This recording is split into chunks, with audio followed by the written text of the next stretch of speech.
मिंशनाबाद का इकलौता पार्क इंतजामिया की अदम तवज्जो के बाइस ज़बो हाली का शिकार है। 8 लाख की आबादी रखने वाले शहर में सिर्फ एक पार्क मौजूद है। झूले, बेंचेस, वॉकिंग ट्रैक भी टूट फूट का शिकार हैं। हर तरफ बिखरा हुआ कूड़ा किटकी, टूटे हुए बेंचेस, दीवारें इंतजामिया को मुंह चढ़ा रही हैं। लाखों रुपए की लागत से तमीर होने वाला ये पार्क इंतजामिया की तवज्जो का मुंतजिर है। पर यहाँ पार्क के अंदर कोई सहूलत नहीं है, ना बच्चों के झूले हैं, ना बेंच वगैरह बैठने के लिए है। घास वगैरह सारा जल चुका है।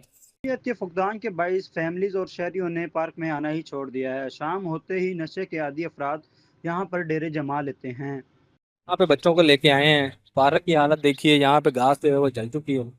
झूले सारे टूट फूट का शिकार हैं। कोई हाल नहीं है। बच्चे आते हैं यहाँ खेलने के लिए, लेकिन मायूस होकर वापस चले जाते हैं। शहरियों का यही कहना है कि इस पार्क को जल्द अज जल्द बहाल किया जाए ताकि फैमिलीज सैर व तफरीह के लिए यहाँ आ सकें। कैमरा टीम के साथ मोहम्मद राशिद उर्दू डिजिटल न्यूज़ मंचनाबाद।